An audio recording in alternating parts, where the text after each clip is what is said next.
Welcome to Heart Collaborations, where we explore the heart of wellness, mental and emotional well-being, relationships, personal passions, and thriving parenthood. Hi, I'm Annette. And I'm Anita. Collectively, we have over 50 years in the educational and mental health arenas. Whether you're looking for information, personal stories, or just a place to feel seen and heard, you're in the right place. Join us as we dive into conversations that inspire, empower, help you grow, and add a little laughter to your life. Hey, we want to welcome you to Heart Collaborations. Once again, we are so glad that you are here with us. And, we're right at the beginning of July, and we've just had 4th of July weekend. I don't know what you did, but I watched some fireworks via the TV, okay? Yeah, I didn't want to get out with the crowds and all that kind of stuff, but I do love watching the Macy fireworks show from New York. And wow, I've watched it for several years now, and it was incredible. I mean, it's really awesome stuff. Have you ever watched it?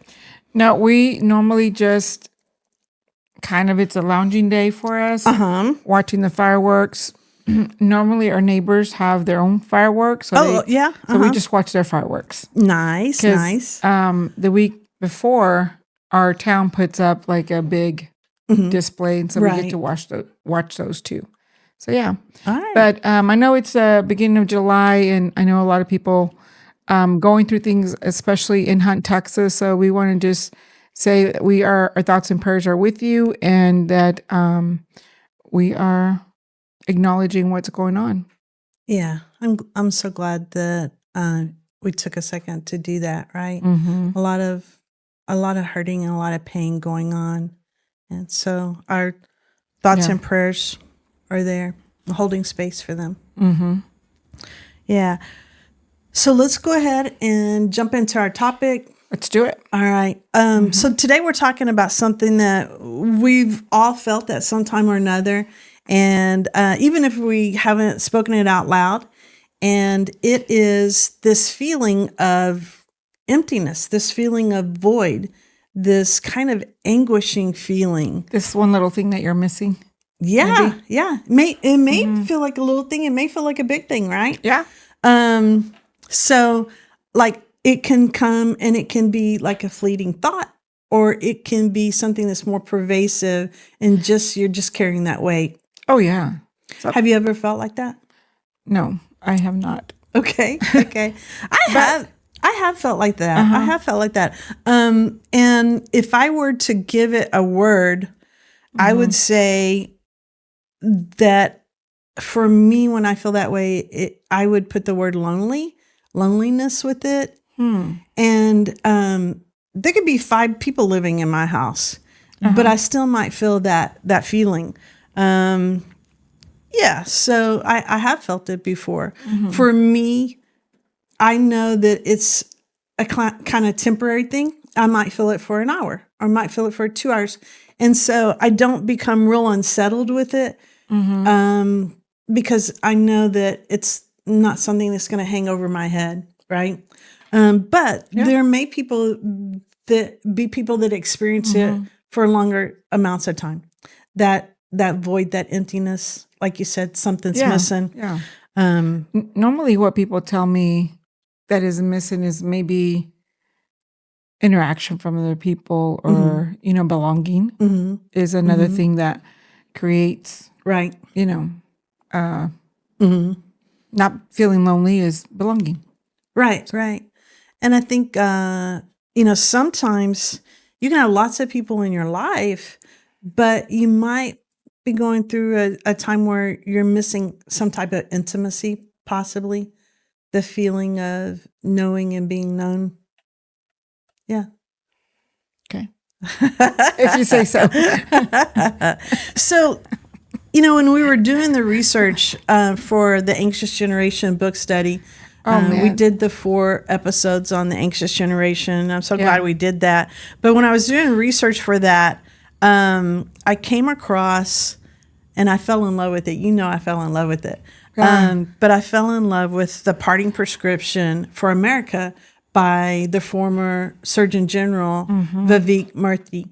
And he is he has served under the Obama administration. He served under the Trump administration. He served under the Biden administration. So there should not be any type of political alliance associated with him. I don't think of it in that way at all. Oh, no. He has such a heart. I mean, when I first read, I was like, oh my gosh. I mean, just the introduction of it was all about him growing up and how he had grown up in India and what he thought about really what mattered in life. Right. I think for so many people, it's like success. It's like, are you successful and how do you define success, right? But I think with him, he really dug in deep and was like reaching out even to people all over the world. Right. Well, in the United States. Yeah. For his paper, for his book. Yeah. So he has written a book for sure. And this particular was just kind of like almost like a personal essay. Could have been a little different, but it's out there. It was done in January 2025. I would highly encourage everyone to just access that on the internet and read it. It is interesting. It is moving. It is thought-provoking. And I thought this guy could have picked any topic that he wanted to, end his term with and use his platform to say to the American people. And I thought he used it wisely.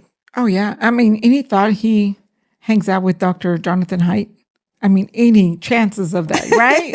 I mean, because I'm like, their stuff is kind of so similar, and the fact that how technology has made us, isolate into the silo. But also when he talks about community, and Dr. Jonathan Haidt talked about community, it's like, there are a lot of parallels, right? Yeah. And we've got the answer. We've got Dr. McCarthy. He talked about Murthy. He talked about the evidence, that we have, and yet why are we not using it more? Right. Right. So when he traveled around the nation, what do you remember about some of the things that he said people were sharing with him? Well, I know one of the studies that he talked about was those the young Yale students, that are in college that were taking a little survey, and about a third of them said that they were lonely, and that struck me because I'm like, the other research in one of the podcasts of Ambiguous Loss, we talked about like loneliness and friendship, right? And I'm like, if it's a 1/3 for college students, and they are in the masses of finding their people with all these organizations and clubs. And as you get older as an adult, you have less of that. Right. Unless you are intentional about it, right? I know he said that, and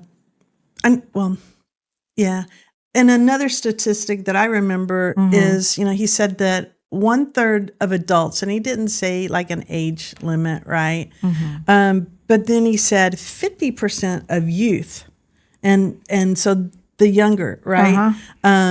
From I guess 24 down or college age down, right? 50% of them report loneliness being a significant feeling that they experience.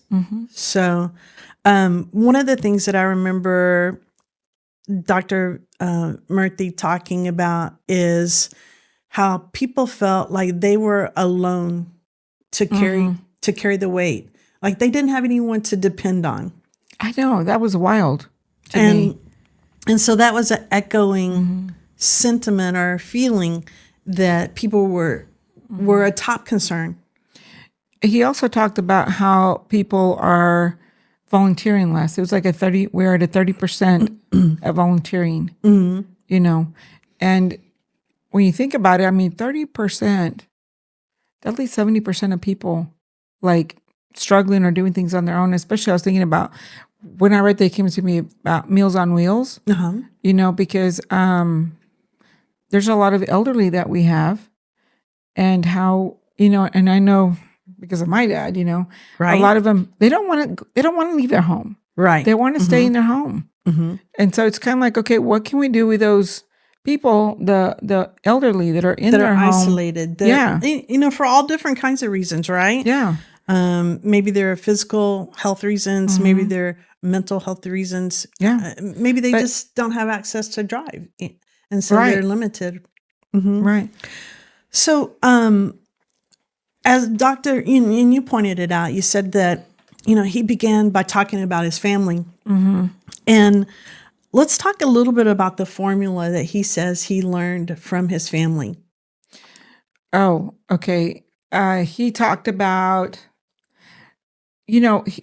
growing up, his parents, they showed up for people that were sick. Mm-hmm. They showed up for people like in their religious circle. Mm-hmm. So there were multiple circles that he talked about, which I liked. So he had a lot of things, he talked about how his dad had lost, I don't remember, it was his mother when he was 10. Uh-huh. And how, uncles, aunts, people from their congregation or church, stood up and kind of, they were surrogate parents. Right. And so he talked about how he remembers, his dad, against all odds, became a doctor, and he said his dad came to the United States and, it was only him. And so he found out that, his patients were his community first. Mm-hmm. And then he, I guess, started having other communities, right. as he grew older. Mm-hmm. But he talked about how fulfillment was in building relationships, service, and having purpose. Right. Like the purpose to go and take a casserole to somebody because they're sick, right? Kind of gives you purpose. So he talked about that. I was thinking yesterday morning, I'm a big pickleball player, not meaning I'm a great pickleball player, but an avid, I love it, right? And one of the reasons I love it is because it's such an opportunity to build community. And so I played several different places. And I started thinking about how, when we're talking finances, we believe in diversification, right?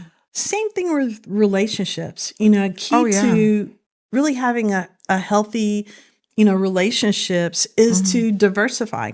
And so, I have one group of friends that I play outdoor pickleball with, another group of friends that I play indoor pickleball with, right, at several different locations. And that's a type of diversification. And I know that you've heard me talk about in relationships how it's important to build a safety net, and how, when I was younger, I put all my energy into that first love, right? And then and fell and hurt my knees and realized, oh my gosh, you got to have a safety net. Yeah. And so that was in a previous podcast. I know. I gotta go. That's a cliffhanger, right? Go back and check out the other podcast, right? But so we need that safety net. We need that diversification in relationships. And you mentioned that. So you mentioned the components of that triad. So Dr. Murthy talks about how in the United States, there's been a focus, and we've become a great country because of this focus, but there's this focus on the triad of success, right? So let's talk a little bit about the triad of success, and then we can, put it up against, or not against, but we can also talk about the triad of fulfillment, which is the components that you quickly mentioned. Yeah, you know what? When I thought about success in it, you thought about younger. You thought about younger. Me? No, when I was younger. Well, I guess maybe college age. I don't know, but I thought about Madonna. Okay, because one, she's one of my favorite artists, but two, she's got wealth. She's very prestigious, right? And she's known, like she's got a lot of power. Right. So I think the triad, when I thought about the triad of success, I thought about Madonna. Okay. Yeah, I could see that. That's what I thought about. I could see that. And I think that, when we think about who is it that we think of when we think about success, people that have been successful, oftentimes, because the triad of success has to do with wealth, has to do with power, and has to do with prestige. And so when we think of that, when we are looking at that ladder of success, oftentimes we think of the celebrities, we think of the CEOs, we think of those kinds of people, right? Yeah. And somehow some of those other really people that have done incredible things in this world. Mother Teresa is an example. Lots of other examples, right? But they don't so much come to mind. No, they don't. Right? No, they don't. Yeah. They should, but they don't. They should, but they don't. Yeah. I mean, yeah. Look at all the work Mother Teresa has done. Right. You know. And I mean, there was another one that he mentioned. I can't remember, but Martin Luther King. I mean, like, right. You know, another very successful person that, you know, led with love, and that's what he talks about too later on. Is right. The leading with love, right? Because he talked about the 3 core things for fulfillment, you know, which are relationships, service, and purpose. But he said the main core is love, leadership with love. Right. Is what he talked about. Right. Yeah. You know, in terms of that model of success that everybody is, for the most part, striving at, no matter what you do, most people are. But what we find is that even the people who have the most wealth, have the most prestige, have the most power, are still talking and dealing and feeling with, you know, sometimes that agonizing feeling of void, of something missing that we've been talking about. So the other day I was scrolling through TikTok and there was a young lady and she was doing her little recording and she was talking about how she left the corporate world. And her reasonings were, I'm like, oh my gosh, that's so valid. So she's a young lady in her 20s, realized that she was making a lot of money, but she didn't have the time to socialize. She didn't have the time to do things even with family. She was always working. And so she took one vacation and that turned into, she came back and resigned from her job. And she decided to just do whatever she could, you know, because she thought she wanted her time instead of the money. Right. She said, I am more rich hanging out with my friends, you know, and spending time with family than I am working the corporate ladder and missing out on living life. Right. So, yeah. And, you know, I'm going to use the word prescription as well, since I'm in good company with Dr. Murthy. But, you know, I'm not in any way trying to prescribe what's right for someone's life. And in terms of, I'm not asking anyone to give up their ambition either. Because I believe you can have wealth, you can have power, you can have prestige, and you can do incredible things with it. We have many, many people Look at Bon who have done Jovi. that. Look at Bon Jovi. Bon Jovi. Speak to me. I love Bon Jovi. Sing me a line from one of his songs and I'll listen. So, okay, let me just tell you about Bon Jovi. You know, Bon Jovi also has wealth, power, and prestige. But, you know, I've watched him because he was one of my favorites also growing up, you know, and he gives a lot of money back to the community. He has a lot of things that he does in the community that he gives back.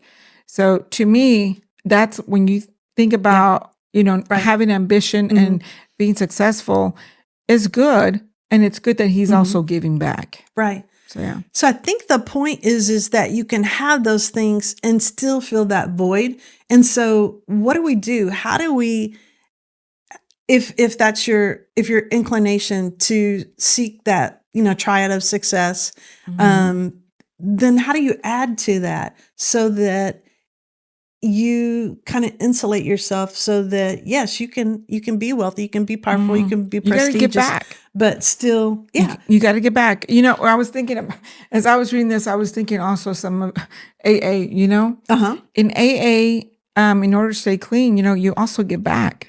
Right. So there's a lot of programs that we don't even realize that have the same concept of, you know, building community. And when you talked about building community, and I think about AA, is coming as you are and being accepted for who you are. And that's what he said community is. Yeah, I remember him talking about that so vividly. It really spoke. He talked about how surrounding yourself with people, be it family, friends, associates, that you don't have to do anything special to be valued, you know, to be loved. You don't have to say anything. You don't have to do anything special. You just are. And so that's what we're looking for. So let's dive into that triad of fulfillment. And there are three, components of that: relationship, service, and purpose. So let's kind of maybe define and talk a little bit about each one of those. So when we talk about relationships, we're talking about, and I guess, kind of like an overarch is community, right? Yeah. So, but when we're talking about relationships, we're talking about knowing and being known, having some intimacy, belonging, acceptance. Yes. And yeah, so how do we make that happen? I mean, it's easy as getting to know your neighbors. Like, you say easy. I'm shameful. I'm shameful because I don't know I know two of my neighbors, but I don't know the people across the street, but I know my two on the side. But we keep ourselves so busy. Yeah. We do. And I like the neighborhood that I live in, many of the driveways are in the back. So people don't even really see each other coming and going, where if your driveway's in the front, there's a little bit more chance that you'll get a chance to wave at the neighbor, say hi. My neighbor across the street, she has this black dog. I love this dog. I don't even know this dog's name, okay? But this dog, every day when she takes it walking, he grabs the biggest stick he can find, and he puts that stick in his mouth, and he carries that stick. I mean, the stick is like this big, and he carries this stick, all the way on that walk. But so finding little ways to make connection is important. Some of the things that have put us in a bind in terms of building a relationship and communication. And you mentioned one earlier. We talked a lot about this because it's important. Technology. Yeah. Technology. Technology can be such a blessing. And it can even help and build for people that are really isolated. By the way, let me mention this organization that I found out doing research on this. It's called Doro, Doro. Oh, yeah. And it's an organization, I believe it started in 1968, I believe, in New York, in Brooklyn. And it was started by social work students, graduate social work students out of the University of Columbia. And they started working with the elderly so that they could combat that isolation and loneliness. And it's become a very big organization. They have some live events if you're in Brooklyn area that you can go to, but I want you to go to their website, Doro, Doro, and look at that. But I think the coolest thing I saw for me, since I don't live in Brooklyn, was all the online events that you can do through Zoom. And they're not cheesy things. They're like, it could be chair yoga, okay? Or it can be art, it can be theater, it can be book studies, it can be discussion groups, all kinds of things. And so if you are, on that part of life where you're a little bit older, you might check out Doro, especially, and the best thing that we're looking for is in terms of connection is face-to-face, because we know that dopamine lingers from face-to-face interactions longer than it does, some type of digital. But something is better than nothing. Yes, I was going to say, and way better than nothing. It's a great resource. So if you can complement your face-to-face, great. But if you are in a situation for whatever reason where it's harder to get out and enjoy, community in that way, go check out their website and begin to benefit from that opportunity of community right there. Yeah. So we talked about how technology has kind of caused these silos of, not connecting as much. You can even be in the same room with people and yet nobody's connecting, right? It's on the phone. Everybody's got their own screen. Yeah. So, we've got to acknowledge that is hurting us. And what are some things that we can do to, change that? So relationship building, and then I was thinking that, I mean, you could do a lot of things for relationships, like even at work. Get to know somebody new. Find even if you have an interest, there are so many things now that you can meet people. Especially through Facebook or Instagram, that you can easily have conversations. There's a lot of meetups, too. So just getting yourself out there is the big thing. Right. And, relationships, it's a buffer to stress. It helps, it shows up with benefits in our physical health, and it shows up with benefits in our mental health. So, yeah. And like you said, our workplaces can create cultures where, interaction is important and relationship is important. We can invest in social infrastructures. So, some communities do a great job of having senior citizen centers. I'll tell you who. There's some apartments where it's amazing what they've done with their clubhouse. They have different agencies come in and they service the young people that live there. So they have like reading literacy programs that go in, writing programs, social emotional programs that go in there. And it's amazing that an apartment complex offers this. Right. That is awesome.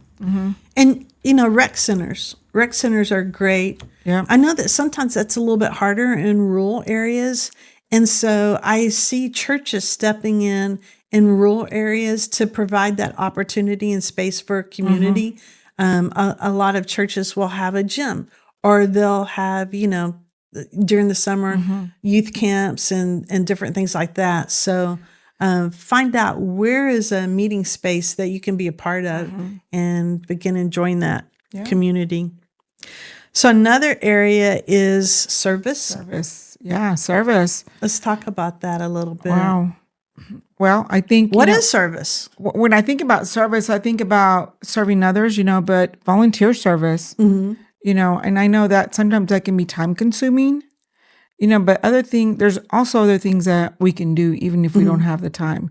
I was thinking of even, I know for like elementary teachers, just cutting out little projects for the kids, volunteering to do that for them, volunteering to work in the library, something that's not too time consuming, but also something that fulfills us and gives us purpose. Yeah, definitely. Your local school is a place that you can volunteer and be a help for sure. Yeah. There, in terms of service can be something that is formal, or it can be something that is informal, where you're seeing needs, of a friend that maybe, has had a surgery. And so taking a meal to them would be helpful, or picking up their kid from school or something of that sort. But looking for opportunities for service. One of the service organizations, and, I've been wanting to do this for a while, so I just need to make it happen. But is Habitat for Humanity. That's a great one. Yeah. And I want to do one of those builds, right? Where, like, I know my church participates in some builds. And I can get out there with a hammer and nail and some saws and do some do it. Do some stuff. You gotta get out there and do it. Let's see. I thought of another one. So one that I've been a little bit a part of is in terms of how our communities are using dogs as like pet assisted therapy dogs or service dogs. For example, I know that not the University of Oklahoma. What's the other one? UT? No, it's Oklahoma. Oklahoma State? Yes, Oklahoma State. Gosh, dang. Anyway, I am so impressed because across their campus, many of the professors have a dog there And it's a community thing there on campus. I don't remember the number that they have currently serving, but I think that's really cool because dogs cool. really give us a lot of joy, right? Yeah. So another way to participate in service, if you think of a formal service activity that while we go through the program today, just let's highlight it, and that will get people to think about those kinds of things. But acts of kindness for sure. Yeah. And of course, again, service shows up positively when it comes to health, physical and mental. Less chance of a stroke, less chance of early death, less chance of depression and anxiety. Yeah. When I was younger, and we were going to go on summer break or Christmas break, mainly Christmas break, my mother would have us go and volunteer at the Red Cross. Okay.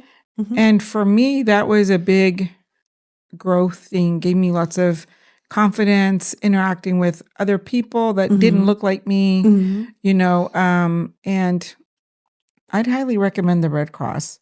That's a great one. Yeah, for sure. All right. So as we talk about service, we can be bogged down with our own problems and our own concerns, and we can become consumed with that, or we can give. And when we start looking at other people and their needs and how we can help meet some of those needs and be, a neighbor, a friend.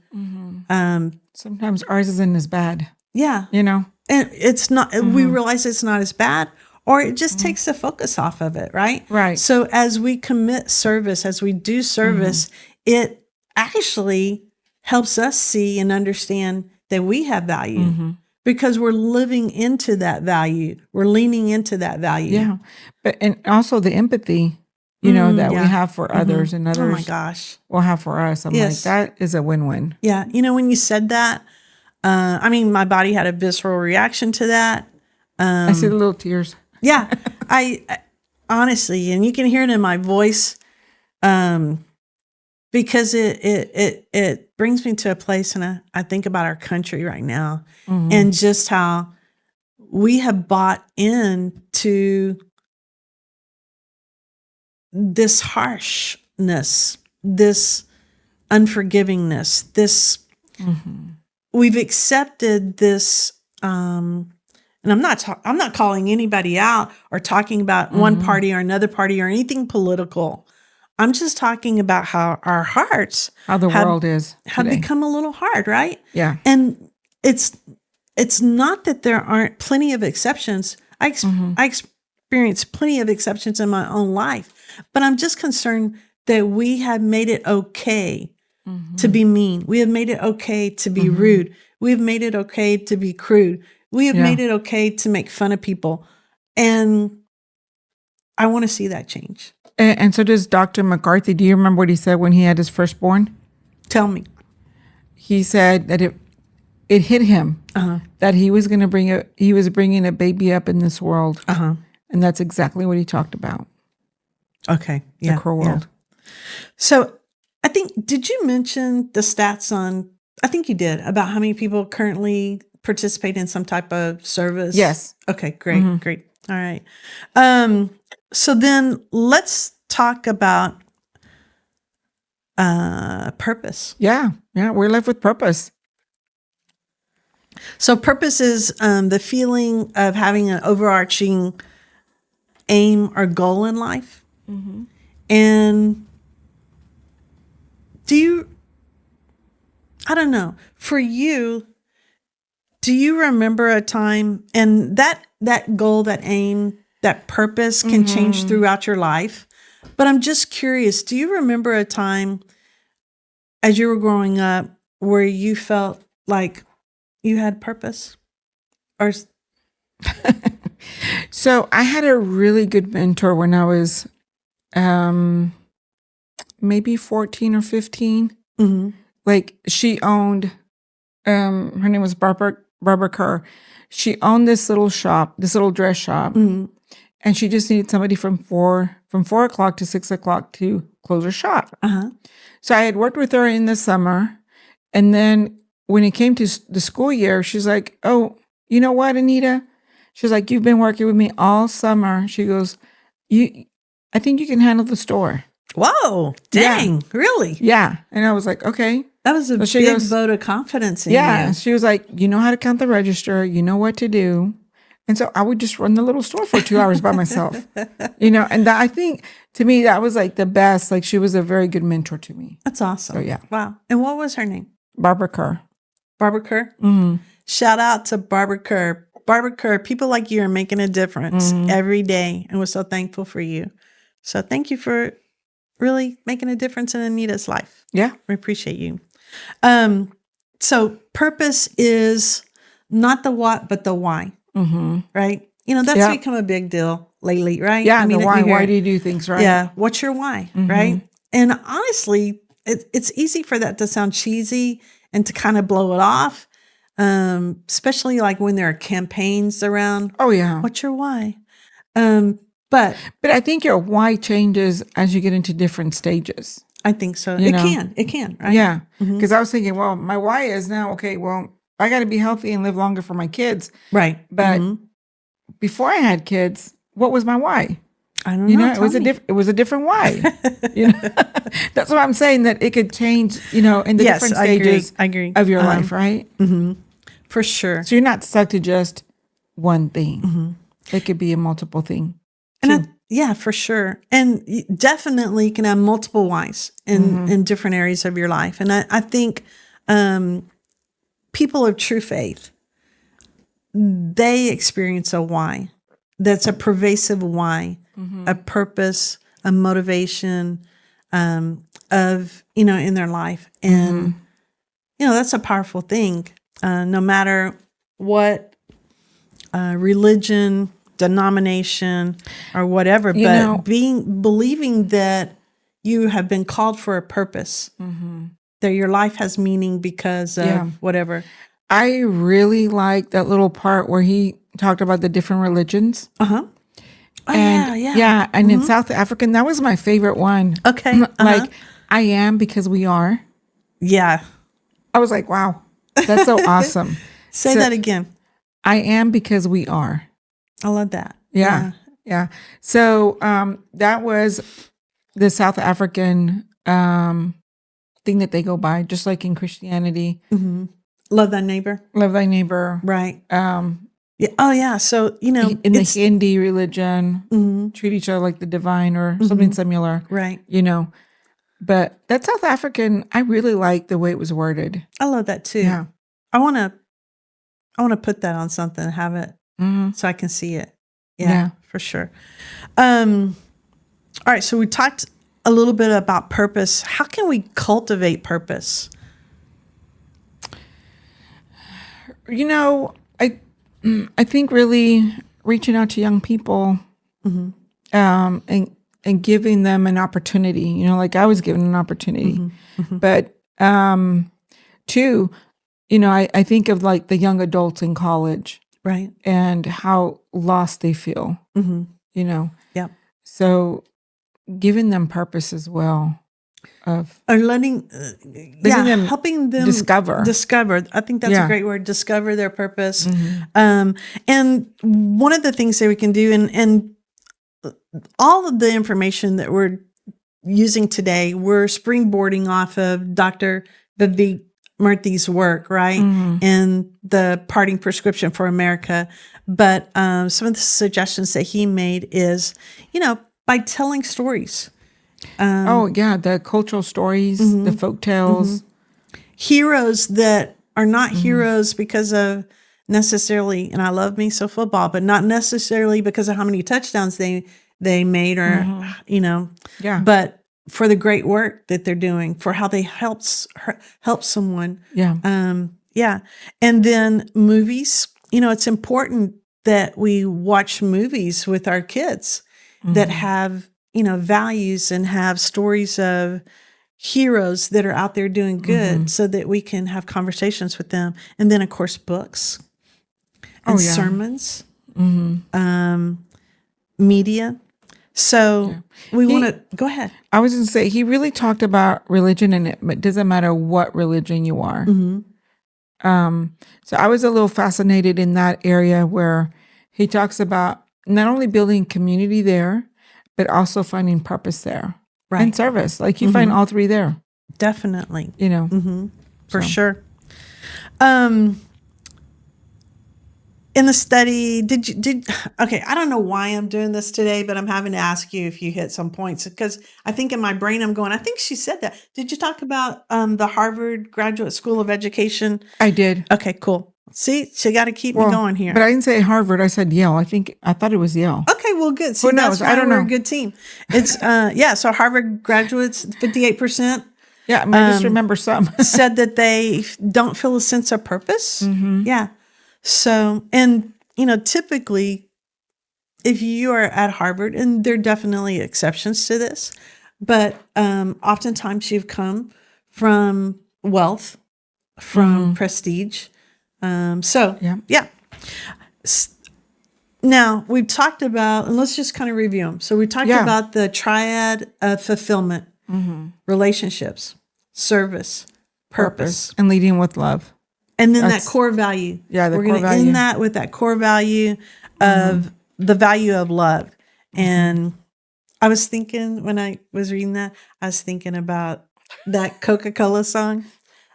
Don't make me laugh. But I like to teach the world to sing. Do you remember this song? Yeah. Perfect Harmony, right? Wow, we need more songs like that. Let's go back to the subject and that is the subject. It's the value of love. And we need more songs, more books, more stories that really highlight and elevate love. Yeah. So we definitely need more books. Preach it, sister. Preach it. All right. So what else we got? Let me see.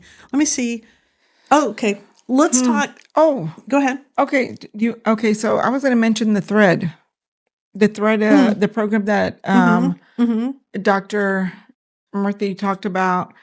So Thread was a program that was at a high school for the ninth graders where they had 4 families mentor one kid. I'm like, how amazing is that? Yeah. And so one family would mentor one student, and it didn't matter if they needed whatever they needed, it was fulfilled, right? Right. But the main thing, if they needed a ride, if they needed someone to pack their lunch, if they needed mentors, if they needed tutoring, surrogate parents, basically. Yeah. And I loved it because they could have up to 4. So it wasn't necessarily a burden that one person couldn't handle, right? Because there was a partnership, right? And so right now we're talking about some programs that are already existing, things that people are already doing that are bringing relationship, purpose, service. Another one is called Beyond Differences program, and this is another one that's in the school system. I love this one. I love that one too. I love both of the programs. Yeah, me too. I so do. So this one is where students get involved in helping, maybe another student who's struggling and being a companion, giving them friendship. Because to go ahead and fight that loneliness, that isolation, maybe they give them someone to sit with at lunch, all different kinds of things. So that's a student-led one that's in the school systems. That is amazing. And then, of course, we just have individuals that are making a difference in some ways to do that. For example, a book study. Yeah. I when you said that, I was thinking about this one student. He is from a different country. And, he would make friends with just about any student. And if he had someone that was at lunch, because I watched this, at lunch, and they didn't have lunch, he would have his hamburger. Wow. And they would both eat. Don't you love that? Yeah. And he would not take a no. He's like, no, you're getting half my burger. And I thought, That's oh my great. God, that's such a cool kid. Yeah, that He is was a cool kid. What a heart. Yeah. You yeah. know his parents are so proud of him. Oh, yeah. So proud. Another one is, for example, potlucks. And there was one story that was shared in the parting prescription was a lady, I think she had lost her husband, I think. Oh, yes. I love that one. And had, was suffering from some loneliness and some isolation. And so she started a potluck. And she had, a lot of people show up, right? Yeah. But of course, everybody's bringing their own. So, and sharing. She had 91 neighbors show up. Is that crazy? Yeah. That's Yeah. crazy. Yeah. And then out of that came the neighbor's table. So, and I don't know if we have that in this area or not, but I'd be curious to look that up for sure. And that might be something that we can take a part in, right? Yeah. Yeah. So things that we can do now. So let me see if we're I'm thinking if we kind of missed, I'm thinking back if we missed anything else that we wanted to share. Anything come to mind? Yeah, I was just going to say, as a parent, for me, I feel like it's so important. We've lost the get to know your kids' friends.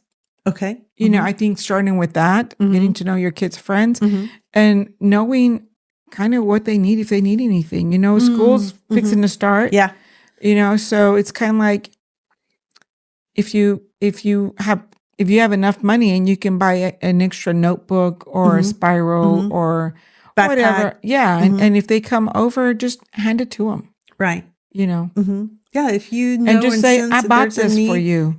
Yeah. How wonderful. Yeah. Because I think there's a difference in like, oh, I have this extra. No, with intention, like I bought this for you. I love that. Yeah. I think another thing is, for example, if there's a ministry or a nonprofit that's out there meeting needs, this would be a great time as before school starts. If you've got some clothes in your closet that are nice, but maybe your kids have outgrown it or something like that, this is a really great time to go drop off clothes there, so that. Or I was thinking when you said that, just even putting it on the Facebook Marketplace. Okay, like free. Like I have a size 12 girls. If anyone is in need, please come pick up. Right. Yeah. Another way of watching out for our kids as they begin to start back at school. Yeah, because everyone's having a hard time, right? With one thing or another. So things that we can do now. So I love, Dr. Vivek talked about just approaching your day where you're looking for one act of kindness a day, to purposely do at least one act of kindness a day. And I thought that's a great place for me to start. That sounds doable, that I can just purpose each day looking for an opportunity to do one act of kindness. It's just one thing. One thing. That can make a big difference. Yeah. Another one is to join or start a service project. So in a more formal kind of way. I know there's so many people that have so many incredible ideas. And as we begin to value community and they put those ideas out there, then we can rally around and collaborate, right? Yeah. With one another. Commit to gathering and being available to build a relationship. So getting out of the house, getting away from the TV, the computer, the phone, and setting aside, maybe you have a goal of so much time a week. I'm going to go to this one place where I can be around people. Just even joining a knitting group. Yeah. Knitting crochet group. If you are into that kind of thing, like, meeting people there. Right. Sure. Again, pickleball. If you haven't tried it, it's awesome. I'm trying to think some things that my son will participate in. Rock climbing, right? There are a lot of indoor rock climbing places, outdoor rock climbing places, yoga group. Yeah, right? So many things. Just get out there. And a lot of these things are free, like meetups that help people match hobbies and interests. Yes, I was going to say hiking groups. Yeah, I read about this Hiking Babes. Yeah, that's one of the groups I saw, Hiking Babes. Get out in nature. Like, there's so many things, to do. So, yes. Yeah. Government and businesses can do something by, like you use the word intention. A business can be intentional about providing opportunities to build relationship, to do service. Oh, yeah. Get your employees out there and do some community service. There's so much need. And that builds a different type of climate that is much more positive. So, yeah. And then our schools. So how can our schools really begin to build and foster this triad of fulfillment? Really I feel like getting more parent involvement, not only for the students, but also for the teachers. We don't know what our teachers are also struggling with. Who knows? It could be a single parent, maybe needing someone to pick up their kids from after school. Right. So there's a lot that can happen in a school. And beginning to talk about the importance of service. And, one of the things that we like to do is we like to make sure that people are informed. We're not trying to persuade. We're not trying to say you need to do it this way or anything like that, but to build up that it's out there. information, right? So letting kids know the benefits of service, the benefits of relationship, the benefits of purpose, and what those things are. It so helps our mental health and our physical health. And then giving them opportunities, to do those kinds of things. Yep. So all those opportunities that Dr. Haidt talked about that are so good for us, right? Yeah. So as you go about your week, this coming week, I want you to think about, or I encourage you to think about, which one of these triads do you want to lean into? And do you want to be purposeful in increasing in your own life? Do you want to build more relationship? Do you want to participate in service? Do you want to enhance and find at a greater degree your purpose? And we encourage you to do that. Yeah, or add a purpose. Definitely. You can have more than one. For sure. Yeah. So before we head out today, we want to acknowledge the meeting place and Rob Bliss, right? Yes, our sponsor. Our wonderful sponsor. Our great sponsor. Yeah. Yes. And the meeting place in Carrollton Farmers Branch. Yes. If you need a place to collaborate and network, it's right here. And we would love it if you want to comment and tell us what are some things that you're doing in terms of service, or what are some things you're doing to build a relationship. Yeah. So, what's our saying? Own your wellness. Elevate your life. The content presented in this episode or any others should not be considered therapy and is not prescriptive. If you have questions or concerns about mental health, contact your primary care physician or local mental health provider. The opinions expressed are solely ours and are not representative of our employers or coworkers.